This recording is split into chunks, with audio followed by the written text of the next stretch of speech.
It is time to talk about the one true dramatic aspect of Ahsoka.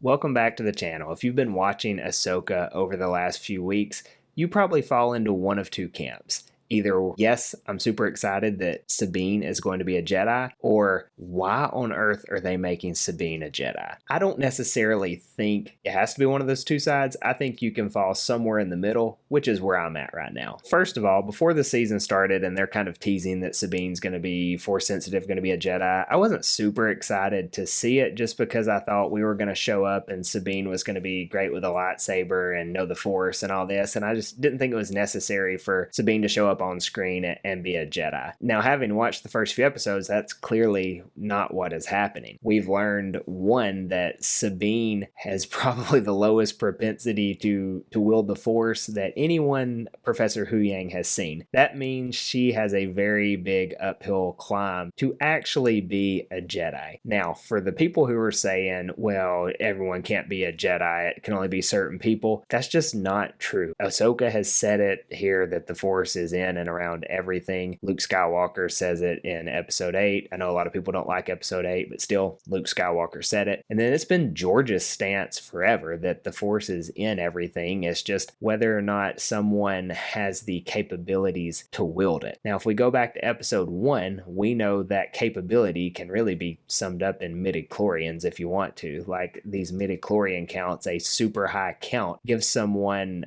greater Force capabilities. So it's not necessarily unrealistic that we say, hey, anyone could use the Force. I think anyone can. Now, we also have to say that it will be very difficult for some people too, because they just don't quite have the midichlorian count to wield the Force. That appears to be the point where Sabine Wren is at right now. I don't mind this because I think it's going to create a pretty cool underdog story. Like, is Sabine ever going to wield the Force? I mean, it wouldn't shock me if she did. It wouldn't shock me if she didn't. What I'm hoping maybe is that she gets trained by Ahsoka in all the ways of the Jedi, but clearly she's not using the Force. She's not able to use the Force. But what if she has all these great qualities that Jedi have? Like, she already has Mandalorian combat, so what if we put a Jedi spin on it and it's, maybe more controlled, more measured? What if she starts thinking in ways that are wiser and maybe a few plans ahead instead of just doing, quick actions? There's a lot of Jedi strengths that she could have without actually wielding the Force. So I think it would be cool to see her have to struggle and try